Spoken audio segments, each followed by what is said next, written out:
En dehors de Kinshasa, nous sommes dans le Haut-Katanga, Tanganyika, Congo central, Lualaba, et nous sommes aussi en France et en Suisse. Comment est-ce que vous collaborez avec ceux qui sont en Suisse? Quand mon mari est décédé, c'était une mort subite. Pour moi, je me disais que c'était fini. C'était fini, pourquoi? Parce que le mariage, c'était mon seul refuge. J'ai grandi orpheline de père et de mère, et quand je me suis mariée, pour moi, j'avais dit que c'était un ouf. Nous avons ciblé 5 femmes par commune. Pour les 24 communes de la ville de Kinshasa, c'est ce qui avait fait 120 femmes. Parmi ces 5, on avait opté pour 3 femmes de plus de 70 ans et 2 femmes vivant avec handicap et une femme albinos.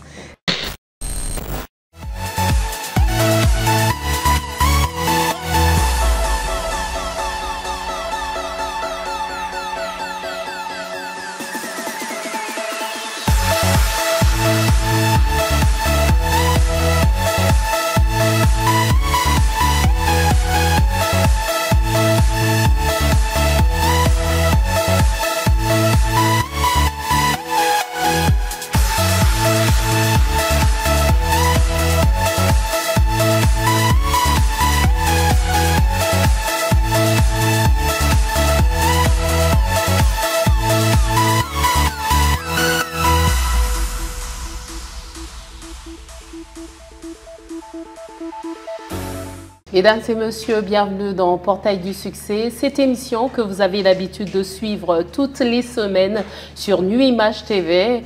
Vous avez remarqué, nous avons changé de décor justement parce qu'on devait rejoindre une grande dame. Et cette grande dame, elle est la présidente du NASBEL qui porte justement ce nom. NASBEL, les grandes dames. Il s'agit de Madame Corinne Kessa, à qui je souhaite la bienvenue.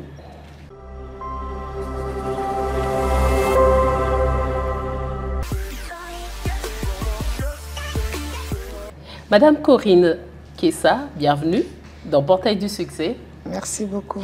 Alors, on l'a dit, vous êtes la présidente de l'ASBEL, les grandes dames. Justement, parlez-nous un peu de cet ASBEL. L'ASBEL Les Grandes Dames est une association qui est née depuis 2016. Oui. Elle est née d'une vision, étant femme seule. J'ai perdu mon mari à l'âge de 31 ans et demi. Je me battais seule pour élever les enfants, mes 6 enfants que j'avais. Et quand moi-même, par mon expérience, j'ai senti que je me débrouillais quand même sans papa, j'ai eu l'idée de réveiller certaines femmes, d'autres femmes qui pensaient que pour pouvoir s'en sortir, il faut seulement avoir un accompagnement d'un homme. Et c'est là que je me disais que toute femme est grande, parce que même seule, elle est capable d'apporter le développement autour d'elle. C'est de là que j'ai eu l'initiative de réunir des femmes pour commencer à réveiller d'autres femmes en leur disant que vous êtes des grandes dames et que vous pouvez faire des grandes choses. Alors justement, cet ASBEL qui est basé ici à Kinshasa, vous avez des représentations ailleurs également? Oui, l'ASBEL Les Grandes Dames compte à ce jour 55 noyaux, à l'intérieur tout comme à l'extérieur du pays. Donc en dehors de Kinshasa, nous sommes dans le Haut-Katanga, Tanganyika, Congo central, Lualaba, et nous sommes aussi en France et en Suisse. Alors justement, comment est-ce que vous collaborez avec ceux qui sont en Suisse? Parce que vous êtes à Kinshasa, la présidente se trouve à Kinshasa, alors qu'il y a des représentations également en Suisse, comme vous l'avez dit. Comment est-ce que vous travaillez ensemble? Avec les numériques aujourd'hui, nous organisons parfois des réunions en ligne et chaque structure a une certaine autonomie. Ils ont leurs propres réunions sans même avoir besoin de Kinshasa pour se réunir. Ils ont leur propre programme. Et c'est peut-être quand il y a des grandes activités que nous travaillons ensemble pour la réussite de ces activités. Et il arrive des fois aussi que moi aussi j'y arrive sur place pour qu'on évolue ensemble. Alors, qu'est-ce que vous faites réellement? Parce que vous dites que vous venez en aide des femmes, mais qu'est-ce que vous faites concrètement dans l'ASBEL? L'ASBEL Les Grandes Dames travaille pour la promotion de la femme et de la jeune fille en général. Donc nous organisons des activités qui poussent la femme à son autonomisation. Nous avons des formations et nous accompagnons même les femmes dans leur business. Donc, il y a l'accompagnement des femmes. Il y a eu des fois ou des moments où on a eu à financer quelques femmes pour pouvoir leur rendre encore plus autonomes parce qu'elles avaient vraiment des difficultés financières, mais elles avaient les compétences et les capacités. Il fallait leur donner un peu de coup de pouce pour leur pousser à être autonomes. Donc, en général, nous travaillons sur tout ce qui pousse la femme à être autonome. Alors, en décembre 2022, en tant que présidente de l'organisation Les Grandes Dames, vous avez honoré 120 femmes, c'est exact, c'est ça, 120 femmes à Kinshasa qui avaient plus de 70 ans. Alors, quel était le critère? Vous les avez honorées comment? Et quel a été le critère? Parce que c'était 120 femmes, c'est quand même énorme. Hein? Oui. En tout cas, nous avions eu cette initiative quand nous avons remarqué qu'il y avait beaucoup de femmes qui avaient déjà atteint l'âge de la retraite, mais qui se battaient toujours pour pouvoir gagner le pain quotidien et pouvoir même élever encore leur famille.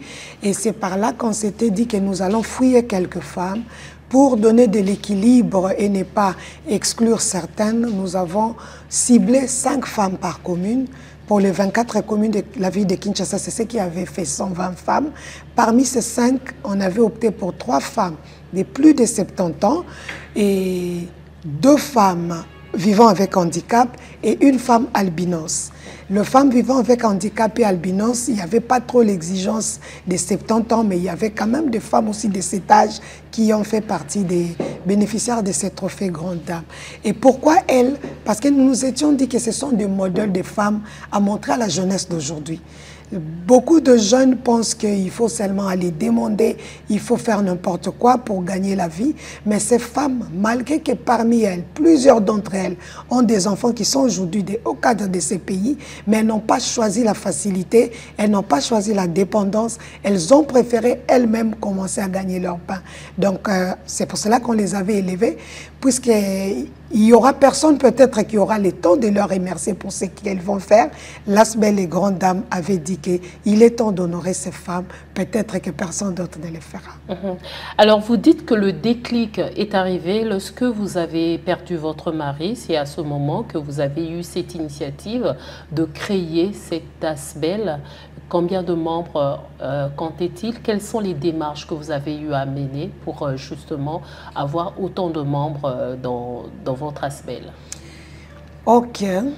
L'Asbel Les Grandes Dames compte aujourd'hui des milliers de membres. En tout cas, des milliers de membres. Nous avons vraiment une base de données bien, où tous les membres sont bien enregistrés. Et tout est venu seulement par nos objectifs. Beaucoup de femmes qui avaient vu nos objectifs s'étaient intéressées à se joindre à cette... Est-ce qu'ils l'ont vu? Oui, quand on organisait parfois des activités. Okay. Il y a des activités où on organisait, où on rencontrait des femmes au marché pour leurs inviter. Il y a eu des fois où nous avons organisé des conférences gratuites où il y a des équipes qui descendaient vraiment sur le terrain pour sensibiliser, venez suivre une formation, venez apprendre à faire des gaufres, des galettes pour être autonome. C'était des activités financées par l'Asbel elle-même. Et il y a eu ceux-là qui se sont intéressés, qui sont venus, et ce sont ces membres qui commençaient aussi à partager l'information. Dans les réseaux sociaux, nous sommes vraiment très efficaces aussi, très performants dans les réseaux sociaux. Il y a ceux-là qui ont adhéré à travers les réseaux sociaux, qui sont devenus des vrais membres officiels et assis aujourd'hui. Et je me rappelle même que nous avons toute une cellule de Selembaou qui nous avait suivis en 2018 à l'émission de la radio Le Portail, à la radio, et cette association a adhéré à l'Asbel Les Grandes Dames. La présidente nous avait appelé, qu'elle a eu notre numéro par le journaliste, et elle est devenue membre avec toute son association qui cherchait où adhérer pour pouvoir évoluer aussi. Donc, nous avons eu plusieurs façons de mobiliser. Alors, on parle de vous, justement. C'est vrai que vous êtes présidente du NASBEL. Oui, avant de parler des problèmes que rencontrent les femmes congolaises, parce que vous êtes dans ce milieu et que vous encadrez aussi la jeunesse, la jeune fille également. Alors, on parle de votre parcours également. Vous avez quand même un parcours assez riche, parce que vous êtes présidente de l'ASBEL. Vous avez également été également dans la politique également. J'espère que les ambitions, il y en a également encore. Et en même temps, vous avez eu à travailler, ou encore vous travaillez encore à ce qu'on appelle l'ex-ONATRA aujourd'hui. Alors, comment est-ce que vous arrivez à concilier ce parcours avec ce que vous faites aujourd'hui? Je crois sans compter le ministère de la Justice et le ministère des Genres. Je crois que quand on aime quelque chose, on trouve le temps pour le faire. J'ai toujours aimé mon travail, c'est vrai. Je suis au départ agent de l'ONATRA aujourd'hui. C'est depuis 2012 que je suis là. Et à l'ONATRA, j'avais vraiment une fonction qui me prenait aussi le temps. Et étant donné qu'au sein de l'ASBEL Les Grandes Dames, nous avons aussi des présidents des communes. Chaque commune a une présidente. Et moi, je dirige maintenant aujourd'hui au niveau international. Donc, j'ai donné des responsabilités. Mais certaines choses nécessitaient que ma présence et mon implication. Donc, j'arrivais quand même à trouver le temps de mon travail et le temps de mes activités. C'est comme ça que souvent, même les activités, on les organisait que le week-end, les jours où je ne travaillais pas, pour ne pas abîmer le travail ou là où je gagne aussi mon pain quotidien. Et en dehors de l'ONATRA, quand j'ai quitté l'ONATRA, j'ai eu à travailler au cabinet du ministre des Droits humains. Et là aussi, ce n'était pas facile de concilier le travail. Et il y a un moment où les gens me disaient que comment tu laisses l'ASBEL Les Grandes Dames, tu négliges un peu l'ASBEL. Mais c'était tout à fait normal parce qu'il fallait, c'était difficile de suivre deux chemins à la fois. Mais j'ai réussi quand même, malgré ça, à pouvoir aussi faire avancer l'ASBEL Les Grandes Dames à travers des cellules. C'est là qu'était venue l'idée de créer les cellules et leur laisser une certaine autonomie. Là, ça ne me permettait pas de travailler à temps plein. Et il y a un secrétaire général qui gère toute la structure, qui avait tout son temps pour aller me représenter par-ci, par-là. Donc, puisque j'aime ce travail, je trouve toujours le temps. Alors, vous êtes veuve, vous l'avez dit, et je le reprends encore. C'est pour parler également à certaines personnes qui se retrouvent aussi dans votre situation, quelque part. Alors, avant que votre mari ne décède, vous ne travaillez pas en ce moment-là. Alors, comment est-ce que vous avez trouvé du courage pour avoir tout ce parcours? On s'en souviendra également, vous posiez des questions avant, vous vous demandez qu'est-ce que vous allez faire alors que votre mari faisait tout et qu'il était parti. Vous ne savez pas comment vous allez vous en sortir. Mais vous avez pris quand même le courage pour devenir agent de l'État, donc fonctionnaire de l'État. Alors, comment ça s'est passé? Comment est-ce que vous avez trouvé ce courage et entamé tout cela, tout en disant également vos expériences au ministère de genre et également au ministère de Droits humains également? Donc, c'est par là, ces déclics que moi-même je savais d'où ça venait. Parce que quand mon mari est décédé, c'était une mort subite. Pour moi, je me disais que c'était fini. C'était fini, pourquoi? Parce que le mariage, c'était mon seul refuge. J'ai grandi orpheline de père et de mère, et quand je me suis mariée, pour moi, j'avais dit que c'était un ouf. Ah, au moins, j'ai trouvé un chez moi, donc la vie est devenue bien. Mais après ces tests, je m'étais dit que j'étais perdue. Au début, c'est ça que j'avais vu. Mais un courage est né en moi de pouvoir essayer de me battre, de trouver comment faire. Au début, j'ai commencé avec un petit commerce. On m'avait payé un peu, une petite somme de décompte final. J'ai essayé de me battre pour faire un petit commerce, malgré que ce n'était pas mon don, comme je le disais toujours, que je n'avais pas les dons du commerce. Et ce n'était pas facile. Effectivement, je crois qu'il n'y a que moi seul qui savais que les capitales chutaient toujours parce qu'il fallait manger tous les jours. Je n'étais pas habituée à sortir l'argent pour la maison. J'étais habituée à tout moment de demander tout le besoin de la maison. J'ai demandé à mon défunt mari et cette fois-là, il fallait que je gère moi-même toutes les entrées et les sorties. Donc, ce n'était pas facile. Il m'est arrivé parfois aussi de parler en chemin, là je me rappelle, parce que j'ai trouvé des solutions, ça ne marchait pas. Et j'ai prié en marchant, je disais à Dieu, mais pourquoi tu me testes comme ça? Je n'en peux plus. Donc là, moi j'avais dit que je n'en peux plus. J'ai parlé et quand je voyais les gens passer à côté de moi, je faisais semblant de chanter. Or, j'étais dépassée et je me sentais au bout. Et gloire à Dieu qu'à travers cette prière, et quelques jours après, on m'appelle pour aller signer mon contrat à l'ONATRA. C'était vraiment un ouf de soulagement. Et je suis entrée à l'ONATRA, j'ai commencé, c'est une structure de l'État, nous le savons. Il y a eu certaines difficultés. En 2016, les impayements ont commencé. Ça devenait encore compliqué. Ça commençait même à provoquer des tensions. Et j'avais de l'hypertension parce que je me sentais asphyxiée. Il y avait trop de charges et le salaire devenait irrégulier. Et c'est en ces moments-là que l'idée venait petit à petit. Et nous avons créé l'ASBEL Les Grandes Dames. Parce que moi-même, j'ai senti que ça faisait déjà 4 ans que j'ai perdu mon mari, mais je n'étais pas retournée en famille. Je continuais à me battre pour élever les enfants. Et là, je me suis dit non. En tout cas, la femme a des potentiels en elle. La femme a des potentiels en elle. Et ce déclic est sorti. Et c'est ce que je dis toujours aux femmes, que peut-être qu'on ne vous a pas encore réveillé, peut-être que vous n'avez pas encore rencontré quelque chose qui va vous pousser à sortir les potentiels qui sont à vous, mais au moment opportun, ça sortira et vous comprendrez que vous étiez capable dès le départ. L'ONATRA qui a muté aujourd'hui pour s'appeler aujourd'hui la SCTP. Alors, votre mari est décédé alors que vous avez 6 enfants. Oui. Et donc, le dernier avait quel âge pendant ce temps? Le dernier, c'est une fille, elle avait 6 mois. Okay. Et elle a 14 ans, elle aura bientôt 15 ans cette année. Alors, les enfants ont grandi. Qu'est-ce qu'ils deviennent, en fait? En tout cas, les enfants ont grandi et j'ai eu la grâce de marier ma fille aînée. Ma fille aînée s'est déjà mariée. Elle a déjà 2 enfants. Elle avait quel âge à cette époque? Elle s'est mariée à 22 ans. Non, elle avait quel âge quand leur papa est décédé, elle avait 12 ans en 6e année primaire. Elle était en 6e année primaire. Et là, elle m'a honorée. Elle a étudié pendant qu'elle était à l'université. Elle a trouvé le mariage. Et je ne pouvais pas refuser le choix de l'enfant. Et tous les 2 parents, les parents de 2 côtés, nous étions d'accord. On a accepté de marier nos enfants. Aujourd'hui, elle est mère de famille. Elle continue à créer sa famille. Et les autres étudient aussi. Et la cadette est déjà aux humanités. Elle fait les sciences commerciales. Et ça va, je me bats. Par la grâce de Dieu, en tout cas, j'ai réussi à élever ces enfants et à leur donner une bonne formation.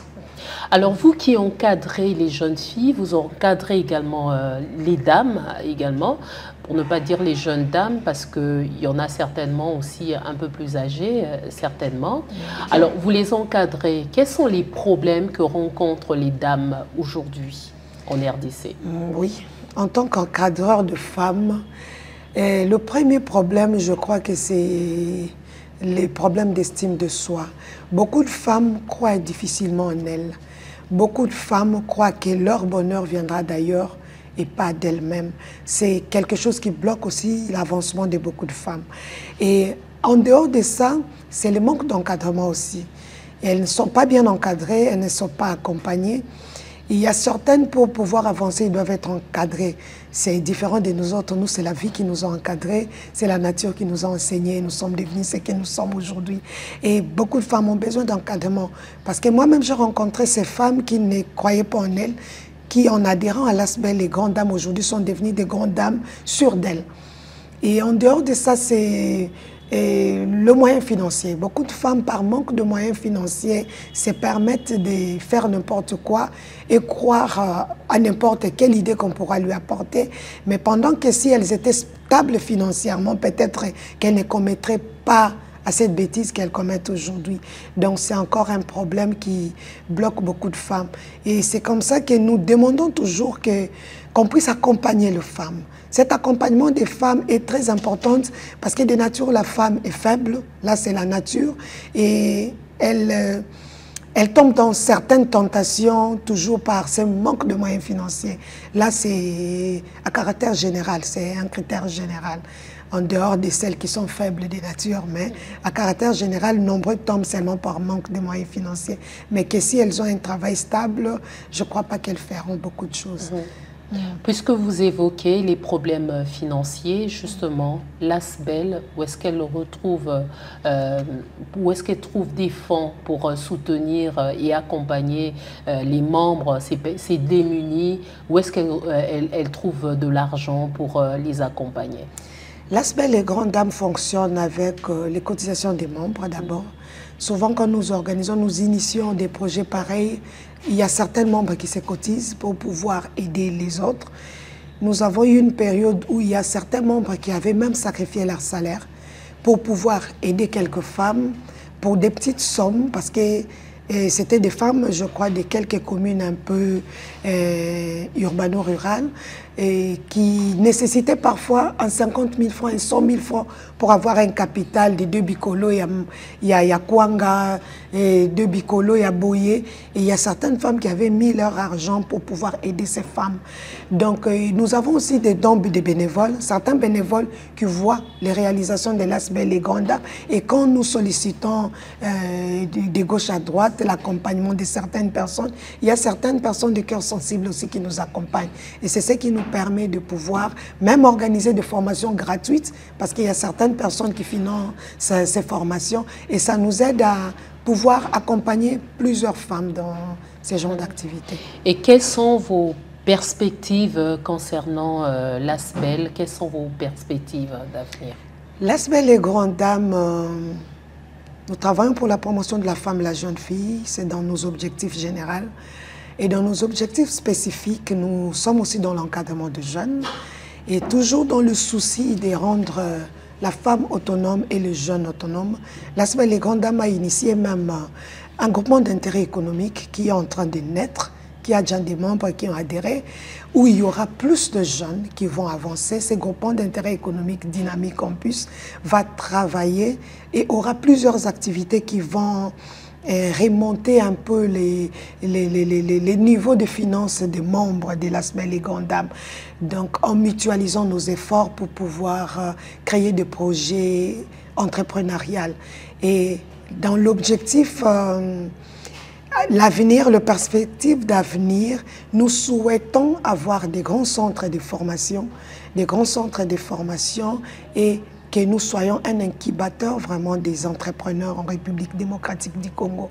Un incubateur qui forme, qui encadre et qui accompagne les entrepreneurs. C'est ça qui sera notre grand souci. Et je crois que dans cette optique, nous verrons aussi nos grandes dames, nos vieilles mamans aussi être accompagnées. Alors, on revient justement, vous êtes passé au ministère du Genre, également de Droits Humains également.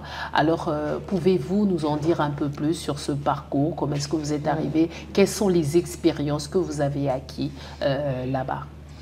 En tout cas, en dehors de l'ONATRA, où j'ai vraiment beaucoup d'expérience et j'ai suivi beaucoup de formations à l'ONATRA, et j'ai même suivi la formation sur la navigation et l'anti-incendie. J'ai vraiment été bien formée à l'ONATRA. Et quand j'ai quitté l'ONATRA, je suis venue en détachement au ministère des Droits Humains. Et au ministère des Droits Humains, j'ai travaillé comme expert du genre et violence basée sur le genre. J'étais d'abord membre du cabinet du ministre des Droits Humains, où j'occupais une fonction de chargée d'études. Et après, là, c'était en quelle année? En 2022, de 2022 jusqu'en 2024. Et non, jusqu'en 2023, j'étais chargée d'études au cabinet du ministre des Droits Humains. Et de 2023 à ce jour, je suis au comité interministériel des droits de l'homme, où j'assure la fonction d'experte du genre et violence basée sur le genre. En tout cas, aujourd'hui, je suis dans le monde des droits humains. C'est un monde qui m'a encore ouvert beaucoup d'yeux, surtout que je milite encore pour les défenses des violences basées sur le genre. Donc, l'histoire de la femme me suit. Au ministère du genre, là, c'était un passage plus dans le cadre de l'ASBEL, les grandes dames, qui est toujours un grand partenaire du ministère du genre. C'est ce qui a fait qu'on a organisé plusieurs fois les activités avec le ministère du genre. Donc, c'est ça. OK. Alors, justement, en parlant de ce ministère de genre où vous dites que vous travaillez en partenariat, où vous êtes encore grand partenaire de ce ministère de genre et famille. Alors, dites-nous, comment est-ce que votre expérience en passant par là a eu à influencer, votre ASBEL que vous dirigez ou encore les activités de cet ASBEL, tout en tenant compte également, parce que lorsqu'on parle de droits humains, on voit il y a aussi une partie qui prend, au fait, qui met en valeur également les droits également liés au genre également. Ok, en passant par là, l'ASBEL Les Grandes Dames a bénéficié de beaucoup de choses. Il y a eu des formations même, des formations au sein du ministère du genre où il fallait former les femmes sur l'élaboration de projets, le soumissionnement de projets et le suivi des projets. Nous avons eu à bénéficier de beaucoup d'accompagnement du ministère du genre et à travers ces avantages qu'on donne aux femmes, je dirais que nous avons aussi de femmes en tant qu'incubateurs. Nous avons de femmes, de grandes dames de Matadi, une dizaine de femmes qui ont été bénéficiaires du projet Transforme. Et tout ça s'est passé par l'ASBEL Les Grandes Dames. Donc je dirais qu'il y a beaucoup d'avantages que nous avons eus à travers ces partenariats. Et jusqu'à ce jour, le ministère des Gens ne cesse de nous inviter quand il y a des opportunités pour les femmes pour pouvoir faire bénéficier aussi les membres de l'ASBEL Les Grandes Dames. Et avec mon ministère, je dirais que en termes de formation, c'est toujours le bénéfice que nous avons en termes de formation de défense des droits de femmes. Donc, en bref, est-ce qu'il vous arrive aussi de solliciter des fonds, au fait, un accompagnement financier auprès des banques? Vous accompagnez ces grandes dames qui viennent vers vous, qui n'ont pas de fonds de commerce, par exemple. Est-ce que vous arrivez à les aider à avoir des fonds, des prêts en banque et que la banque puisse les aider également? Est-ce qu'ils peuvent avoir aussi un accompagnement financiers venant des banques? Il nous est arrivé plusieurs fois de solliciter ce genre d'accompagnement, mais jusque-là, nous n'avons pas encore reçu. En dehors du FOGEC qui a déjà subventionné une de nos dames, après l'activité de 2022, on avait primé des femmes. Il y avait une femme, Maman Sophie Ngaloula, qui est femme aveugle, qui a un centre de formation, qui a bénéficié d'une subvention du FOGEC par l'ASBEL Les Grandes Dames. En dehors de ça, et les femmes qui ont bénéficié du FOGEC, les banques ne nous ont jamais accompagnées jusqu'à là. Alors, qu'est-ce que vous pouvez dire à ceux qui gèrent l'État congolais, qui peuvent contribuer également pour la formation de la jeunesse à travers votre ASBEL ou encore vous faites former également les grandes dames à travers votre ASBEL? Qu'est-ce que vous direz aux gouvernants? Moi, ce que je dirais aux gouvernants, c'est que nous avons grandement besoin d'accompagnement. C'est vrai, il y a plusieurs structures qui ont failli. Et parfois, nous tous, on nous classe dans la même catégorie. Mais effectivement, il y a des structures sérieuses qui travaillent et qui changent la vie de plusieurs personnes, comme l'ASBEL Les Grandes Dames, d'où nous avons grandement besoin d'accompagnement. Vous pouvez nous suivre dans les réseaux sociaux, vous verrez que nous avons plusieurs activités. C'est du concret chez nous. Donc, nous demandons un accompagnement et c'est vraiment capital. Madame Corinne Kessa, merci d'avoir répondu à notre invitation. Merci beaucoup, Madame Candice Nzolantima. J'espère que ce ne sera pas la dernière fois. Non, ça ne sera pas la dernière fois parce qu'il y a beaucoup de choses à se dire, mais on ne l'a pas encore dit. Vraiment. Alors, merci d'avoir répondu à notre invitation. Merci d'avoir suivi Portail du Succès. Merci à la grande équipe de Nuit Image. Abonnez-vous, je vous invite à vous abonner. Et je n'oublie pas de saluer celle qui m'a maquillée. Elle s'appelle Asnat Lumbu, que je fais un petit coucou. Et bonne suite de programme sur Nuit Image TV.